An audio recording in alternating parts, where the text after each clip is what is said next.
ஆனதா இருக்கா? Okay. Hi, இன்னைக்கு நம்ம லைவ்ல என்ன பார்க்க போறோம்னா, பசங்க நிறைய டவுட்ஸ் வந்து ஃபர்ஸ்ட் பேசிட்டோங்க. அதுக்காரமா நீங்க யாரா வந்திருக்காங்களா? நான் மட்டும் தானே பேசிட்டு இருக்கோம். சரிடா, வராங்களோ இல்லையா, எப்படி போஸ்டா போடுவோம்ல பாப்பாங்க அவங்களுக்கு. நீங்க சொல்லுங்க ஃபர்ஸ்ட், நீங்க தான் நம்ம கண்டென்ட். நீங்க ஏதாவது பேசுங்க, உங்களுக்கு ஏதாவது டவுட் நீங்க ஏதாவது கேட்கணும்னு நினைச்சிருவீங்களா? அடி மனசுல புறாண்டுமே எதை பத்தி வேணா கேட்கலாம். நிறைய பேர் மாஸ்டர் பேஷன் கேக்குறாங்க. மாஸ்டர் பேஷன், ஆமா, அத பத்தி உங்களுக்கு ஏதாவது சந்தேகம் இருந்தாலும் கேட்கலாம். உங்களை என் ஃப்ரெண்ட்ஸும் ஃபாலோ பண்றாங்க.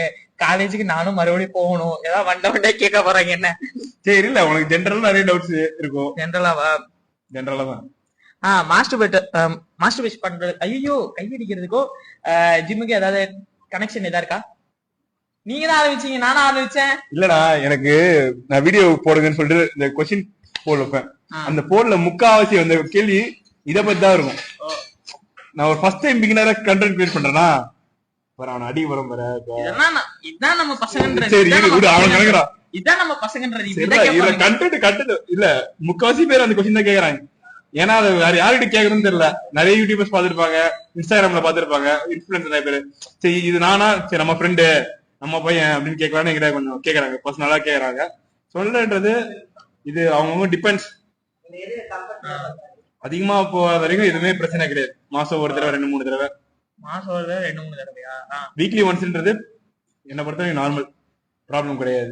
எனக்கு தெரிஞ்ச ஒருத்தர் இருக்கான், அவன் வீட்டுல ஒரு நாளைக்கு 3 தடவை அடிச்சுட்டு, இல்லடா எனக்கு அந்த ஃபீலிங்கே இல்லடா. ஃபீலிங் இல்லையா? அவ்வளவு தூக்காதுன்னு சொல்லிடுறாரு. லைவ்ல ஏன் பேசுறா?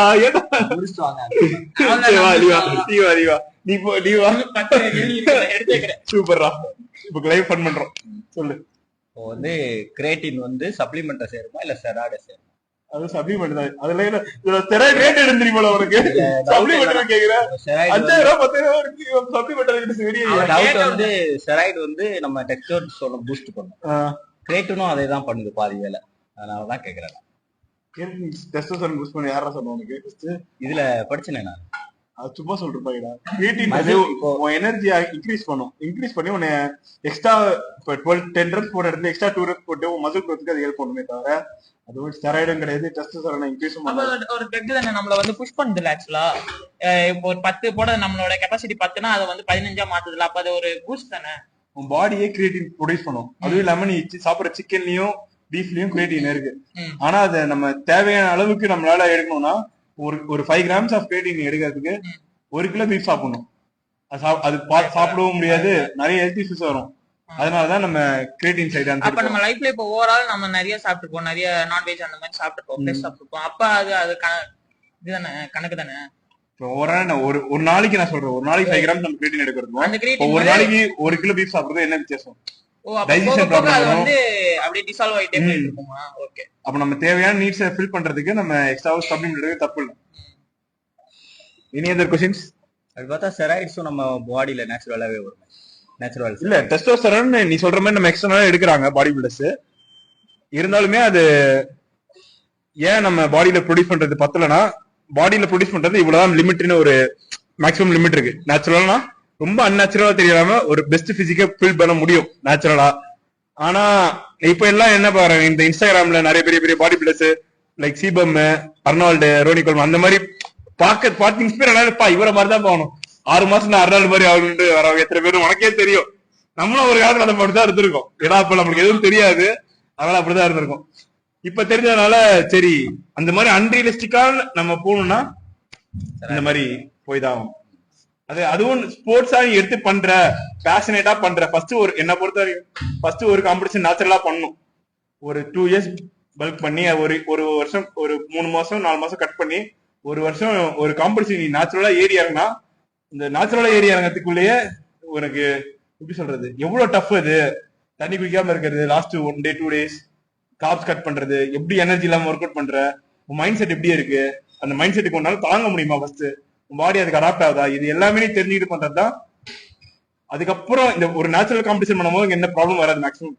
அதுக்கப்புறம் சரி இதெல்லாம் என்னால பண்ண முடியுது, நான் ரெடியா தான் இருக்கேன், எனக்கு மென்டலி ஸ்ட்ராங்கா இருக்கேன், பினான்சியலா நல்லா ரெகுலரா லாங் டர்ம் பண்ண முடியும் அப்படின்னு உனக்கு ஒரு கான்பிடன்ஸ் இருந்துச்சுன்னா நீ கண்டிப்பா என்ன பாடி பில்டிங் பண்ணலாம். இப்ப எனக்கு டவுட், இப்ப வந்து இந்த மசில் பில்டிங்க்கும் ஹார்மோன்ஸ்க்கும் அது என்ன கனெக்ஷன்? ஹார்மோன்ஸ் செக்ரேட் ஆனாதான் மசில் பில்ட் பண்ண முடியும் அந்த மாதிரி ஏதாவது இருக்கா? அப்படின்றது கிடையாது. டெஸ்டோஸ்டெரான்ன்றது நேச்சுரலாவே மசில் இன்க்ரீஸ் பண்றதுக்கு ரொம்ப ஹெல்ப்ஃபுல்லா இருக்கும். அதனாலதான் நம்ம எல்லாத்துலயுமே டெஸ்டோஸ்டெரான், இப்ப சிலாஜித், அஸ்வகந்தா இதெல்லாம் ஏன் மசில் பில்டிங்க்கு ஹெல்ப் பண்ணும் அப்படின்னு நிறைய இன்ஃபுளுசர் ப்ரோமோட் பண்றதை பார்த்திருப்பேன். ஏன் சொல்றாங்கன்னா அது வந்து உன்னோட ஸ்ட்ரெஸ் லெவல நார்மலா கம்மி பண்ணும். ஸ்ட்ரெஸ் லெவல் கம்மி பண்ணி உனக்கு ஸ்லீப் பயங்கரமா இம்ப்ரூவ் பண்ணும். ஸ்லீப் சைக்கிள் பெட்டரா இருந்தாலே, இப்ப நல்லா நீ தூங்கினாலே உனக்கு மூடு பெட்டரா இருக்கும். நீ நல்லா ஃபீல் பண்றது, நல்லா தூங்கி வந்து ஒர்க் அவுட் பண்றதுக்கு ஒரு பயங்கரமான எனர்ஜெட்டிக்கா இருப்ப. அப்படி ஒர்க் அவுட் பண்ணும்போது உனக்கு நல்ல எனர்ஜிக்கா உன்னை பெஸ்டா புஷ் பண்ண முடியும். அப்படி பாடி பெஸ்டா புஷ் பண்ண முடியுதுன்னா உன் பாடி எல்லாமே கரெக்டா அந்த டைம்ல இருக்குன்னு அர்த்தம். அப்புறம் நேச்சுரலாவே எல்லா ஹார்மோன்ஸும் பேலன்ஸா இருக்கும், டெஸ்டோஸ்டெரானும் இன்க்ரீஸ் ஆகும். அதான் ஹார்மோன்ஸ் அந்த வேலை. தங்களின் கருத்துக்கள் ஏதாவது? அடுத்த கேள்வி போலாமா?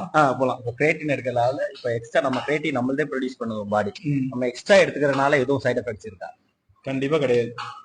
ஏன்னா மோஸ்ட் ஸ்டெடிட் சப்ளிமெண்டே கிரியேட்டின் தான். நிறைய பேர் வருஷம் கணக்கா எடுத்தும் அதுல பெருசா எதுவும் டிஸ்அட்வான்டேஜ் வந்து சிலருக்கு வந்து நம்ம ஜிம்லயே நம்ம தெரிஞ்ச 2-3 பேருக்கு நான் கிரியேட்டின் சஜஸ்ட் பண்ணேன். ஒருத்தருக்கு நார்மலா எல்லாமே ரிசல்ட்ஸ் எல்லாம் சூப்பரா இருந்துச்சு. இன்னொருத்தருக்கு ரிசல்ட் நல்லா இருந்துச்சு. பட் அவருக்கு சில முடி கொட்டுச்சு. மேபி அவர் ஜெனட்டிக்னால இருக்கலாம். ஆனா அவர் என்ன சொன்னாரு, ப்ரோ நான் கிரியேட்டின் எடுத்தனால தான் முடி கொட்டுச்சு. ஆனா நான் கூட ஒரு 1 இயர் 2 இயர் கிரியேட்டின் கண்டிப்பா எடுத்தேன். ஒர்க் அவுட் முடிச்சு டெய்லி 5 கிராம்ஸ் நான் எடுத்தேன், கன்சியூம் பண்ணேன். ஆனா எனக்கு ஒரு தடவை கூட முடி கட்டுற ப்ராப்ளம் இருப்பாரு. இப்ப கூட முடி இந்த மாதிரி கொட்டுறதுக்கு ஏதாவது சிம்டம்ஸ் தெரியுது? அவங்க இல்லடா, அவங்களுக்கு அவர் முடி கொட்டினதுக்கு இது ஒரு காரணமா சொன்னாரு. கிரியேட்டினாலதான் கொட்டுது அப்படின்னு ஒரு சப்ளிமெண்ட்.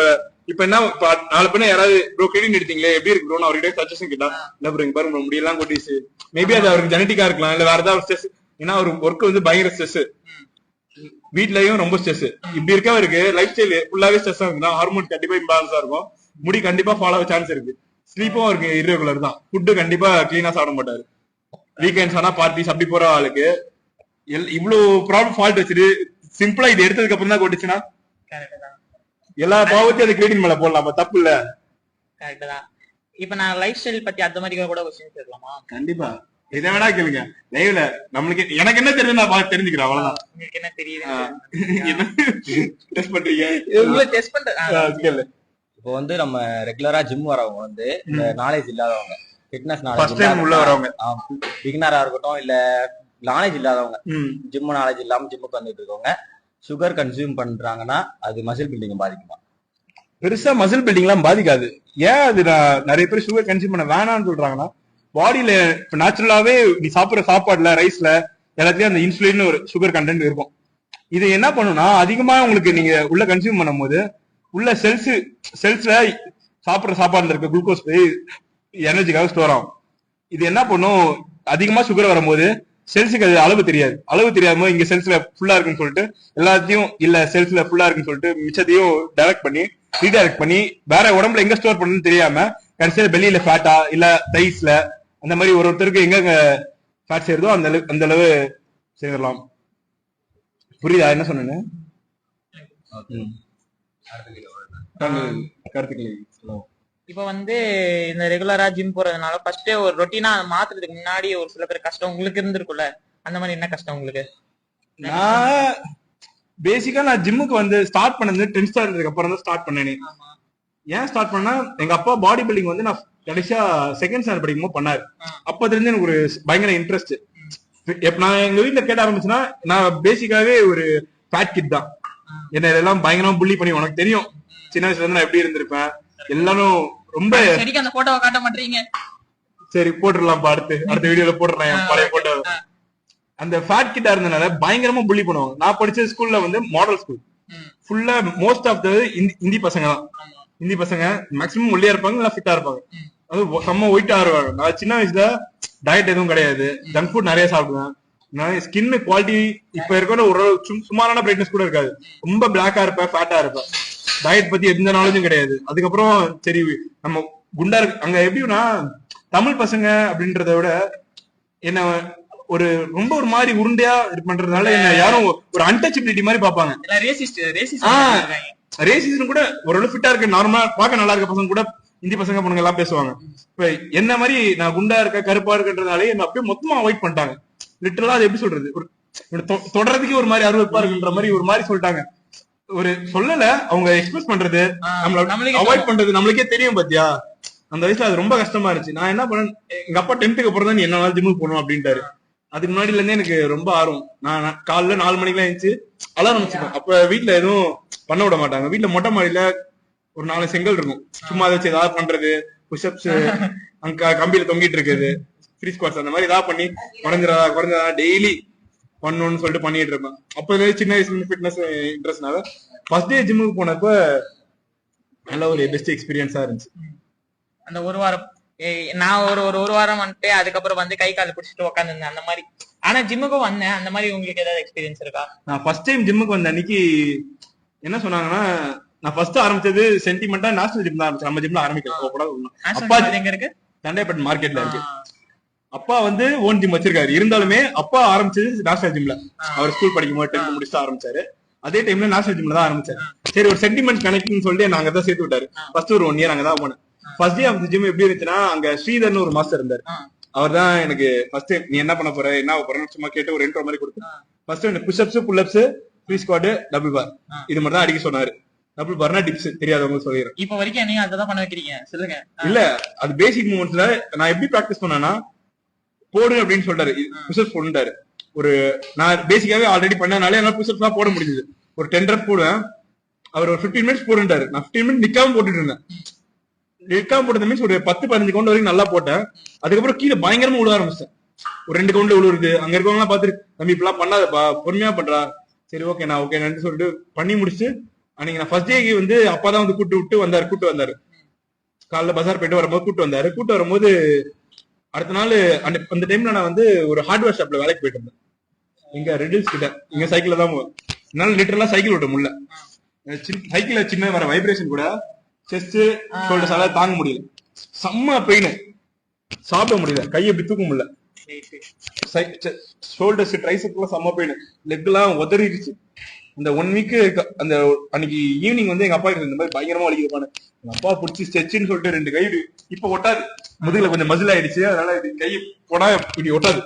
அப்ப வந்து ரொம்ப ஒல்லியா ஃபேட்டா தான் இருப்பேன். கொஞ்சம் பாடி ஃப்ரீயா இருக்கும்.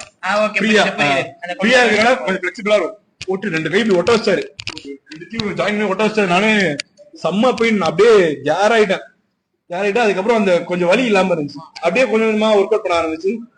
இது இல்லாம கத்துக்கும் போது நிறைய லூஸ் தரம் எல்லாம் பண்ணிருக்கேன். அதெல்லாம் நம்ம இன்னொரு தடவை சொல்லுவோம்.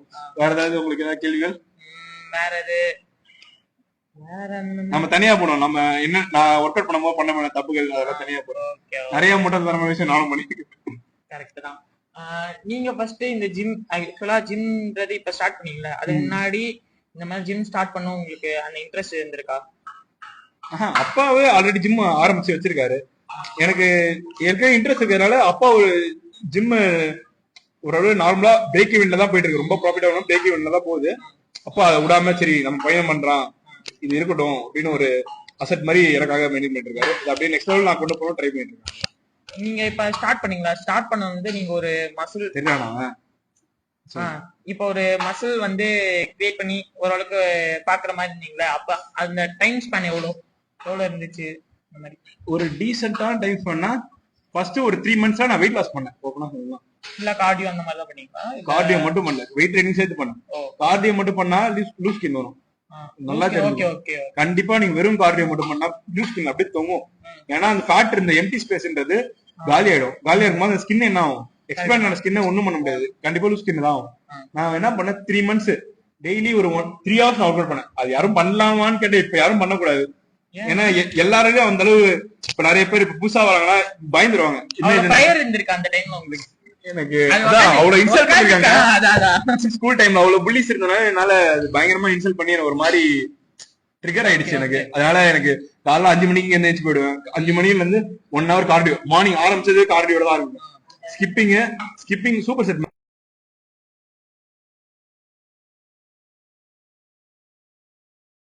லைவ் போயிட்டு தானே இருக்கு. யாரு உங்க அம்மாவா? பரவாயில்ல. ஏன்டா வெளியே தெரியுங்க.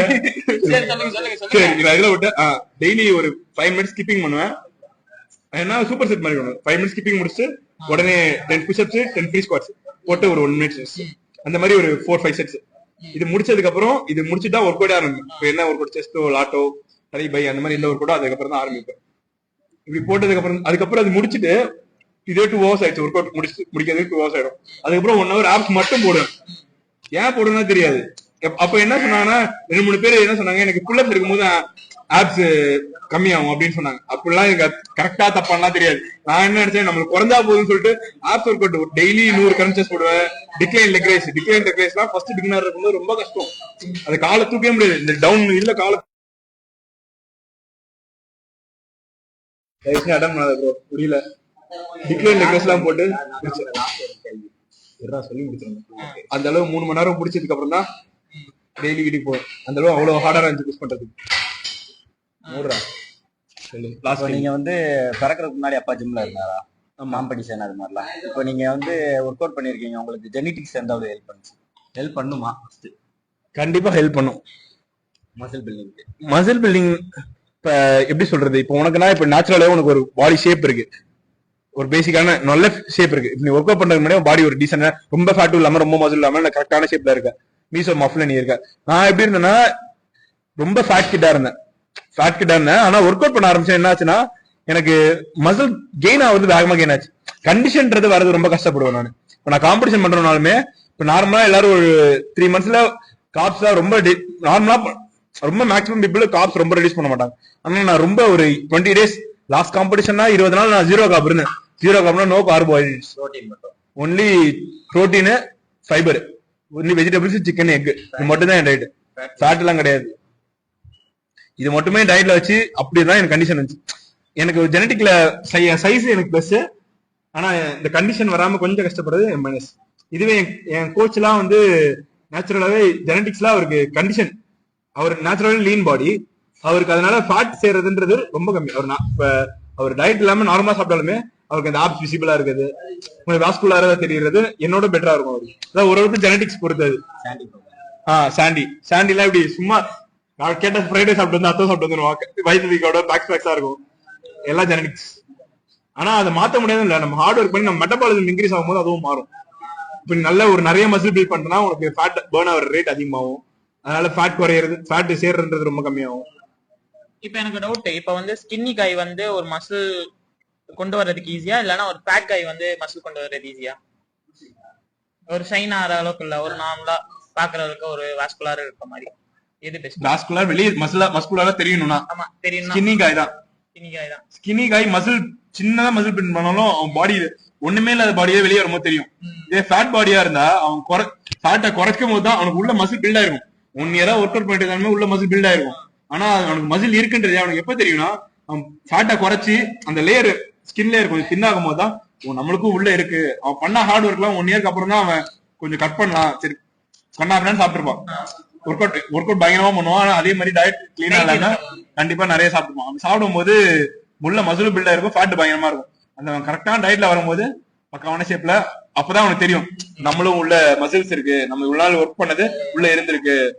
அவன் என்ன நினைச்சிருப்பான், நம்மளோட ஒர்க் அவுட் பண்ற ரிசல்ட்டே வர மாட்டேங்குது, டிமோட்டிவேட்டடா இருப்பான். ஆனா இவன் பாரு ஒல்லியா இருந்தா இப்ப அவனுக்கு கட்டுக்கட்டா இருக்கு அப்படின்னு நினைப்பான். இவனுக்கு என்ன ஃபேட் லேயர் மூடி இருக்கும், அவனுக்கு முடிக்காது. அதான் வித்தியாசம். மசில் க்ரோ ரேட்லாம் கிட்டத்தட்ட சிமிலரா தான் இருக்கும். சரி, ஓகே, இப்போதைக்கு நம்ம இதை முடிச்சலாம். ரொம்ப லென்த்தா போயிடுச்சு. எவ்வளவு நேரம் போச்சு? ரொம்ப லென்த்தா போயிருக்கு. நன்றி, வணக்கம். சர்மிதை வந்து ஒரு நன்றி சொல்லிருங்க. நான் தான் நன்றி சொல்லிக்கோ, பேசுனதுக்கு நன்றிகள். வராமலே இருக்கான் அவனை போட்டு